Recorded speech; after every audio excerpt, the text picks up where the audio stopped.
Hello မဲမင်္ဂလာပါဒီဗီဒီယိုလေးမှာတော့ဒီ Facebook အုပ်စုအကြောင်းပြောပြမယ် Okay Facebook အုပ်စုထဲမှာဘာဝင်လဲဆိုရင် format painter copy cache နဲ့ paste ဆိုပြီးတော့ဒီ၄မျိုးပါဝင်တယ်ပေါ့နော် Okay ဒီ၄မျိုးအကြောင်းကိုမပြောခင်မှာဒီ Facebook ဒီအုပ်စုရဲ့တောင်နားမှာမြားလေးရှိတယ်ဒီမြားလေးကိုတစ်ချက်နေလိုက်မယ် Okay နေလိုက်တဲ့နဲ့ device page မှာ level page မှာဒီ Facebook ပေါက်တစ်ခုကြာလာတယ် Okay Facebook ပေါက်ထဲမှာ empty ဖြစ်နေတယ်ဘာမှမရှိသေးဘူးပေါ့နော်သူ copy တို့ cache တို့လုပ်တဲ့ဟာတွေဘာမှမရှိသေးဘူးဆိုတော့ပြောတယ်သူ copy လုပ်တာတို့ cache လုပ်တာတို့ဒီထဲမှာ memory အနေနဲ့လာပြီးတော့တင်ထားမှာဖြစ်ပါတယ် Okay ပထမဆုံးဒီ format painter အကြောင်းပြောရအောင် format painter ဆိုတာကတော့ဒီစလုံးစာကြောင်းတွေစလုံးတွေမှာပေးထားတဲ့ဒီ format တွေကိုဒီနောက်ထပ်စလုံးတွေကိုဒါသုံးကျင်တဲ့အခါမှာအလွယ်တကူဖန်တီးလို့ရတဲ့တူတစ်ခုဖြစ်ပါတယ် Okay အဲဆိုရင်ဒီပထမစာကြောင်းတစ်ကြောင်းကို format တွေထည့်လိုက်မယ် underline format ထည့်မယ်နောက်တစ်ခုကဒီ highlight တစ်ခုထည့်လိုက်မယ် Okay နောက်တစ်ခုက color text color ထည့်လိုက်မှာပေါ့နော်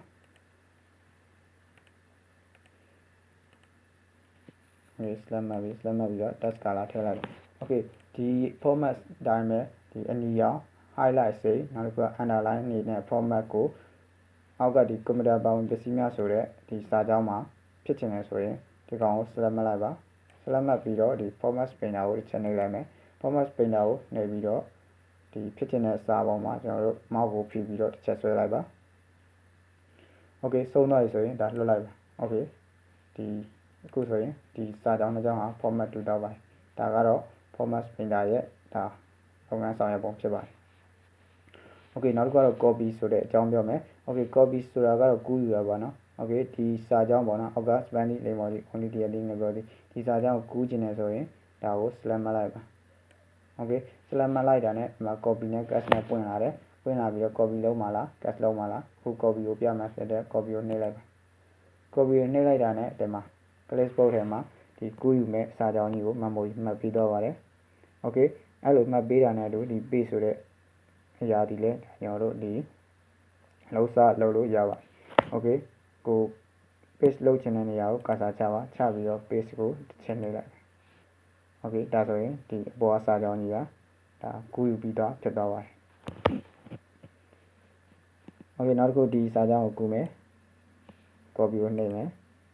ဒီ clipboard ထဲမှာသွားပြီးတော့ပြပေးတယ် Okay ထားခြင်းတဲ့နေရာမှာကာစာချ paste ကိုနှိပ် Okay ဒါဆိုရင်ဒါကတော့ဒီ copy ရဲ့အကြောင်း paste ရဲ့အကြောင်းဖြစ်ပါတယ်နောက်တစ်ခုကတော့ cache ပေါ့နော် cache ဆိုတာကတော့မလုပ်တယ်လဲဆိုတော့ဖြတ်ပစ်တာ select မှတ်ပြီးတော့ cache ကိုနှိပ်ရင်ပြတ်သွားမှာဖြစ်ပါတယ်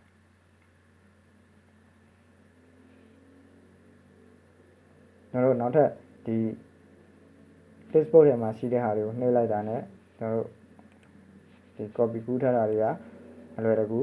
ယူပြီးတော့ paste လုပ်လို့ရပါတယ် Okay ဒါကို copy ကိုနှိပ်မယ်ဆိုရင်ဒီနှစ်ကြောင်းလုံးကိုဒီ select မှတ်ထားတဲ့နှစ်ကြောင်းစာလုံးကြီးကိုဒီမှာ memory ထဲမှာထည့်သွင်းတော့မှာဖြစ်ပါတယ်ဟိုပြီးရင်ဒီကောင်ကိုနှိပ်လိုက်ပါနှိပ်လိုက်တာနဲ့ကျွန်တော်တို့ဒီမှာနှစ်ကြောင်းစာ auto ဖြစ်တော့ပါတယ် Okay နောက်တစ်ခုကဒီ monitor keyboard mouse ဆိုတာကိုကျွန်တော်တို့သုံးခုကိုရချင်တယ်ဆိုရင် copy ထပ်လုပ်စရာမလိုပါဘူးဘာလို့လဲဆိုတော့ပထမတစ်ခါ copy လုပ်ပြီးသားဖြစ်တဲ့အတွက်ဒီမှာ memory မှတ်ထားပါတယ် Okay ကိုထည့်ခြင်းတဲ့နေရာကိုကာစာချပြီးတော့ဒီဟာကိုနှိပ်လိုက်တာနဲ့ Okay ဒီမှာရရှိလာပါတယ် Okay ဒါကတော့ဒီ clipboard ထဲမှာရှိတဲ့ဒီ format painter copy cache နဲ့ paste အကြောင်းဖြစ်တယ်အဲ့တော့ဒီ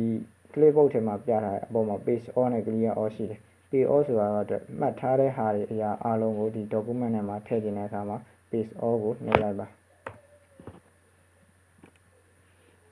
Okay ဒါဆိုရင်မှတ်ထားတဲ့အရာအားလုံးဒီ document ထဲမှာပြလာဖြစ်ပါတယ်ကိုကဒီ clipboard ကြီးကိုရှင်းလင်းပြချင်တယ်ဆိုရင်တော့ clear all လုပ်လိုက်ပါ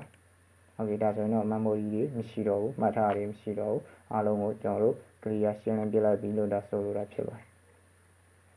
Okay ဒါဆိုရင်တော့ဒီ clipboard ထဲမှာပါဝင်တဲ့အကြောင်းအရာတွေအားလုံးကိုဒါပြောပြပြီးတော့ပါပြီဒါခြေခံလေ့လာနေတဲ့သူတွေအနေနဲ့ဒါလက်တွေ့စမ်းသပ်ပြီးတော့ကျွမ်းကျင်စွာအသုံးပြုနိုင်သူတွေဖြစ်ကြပါစေဗျာ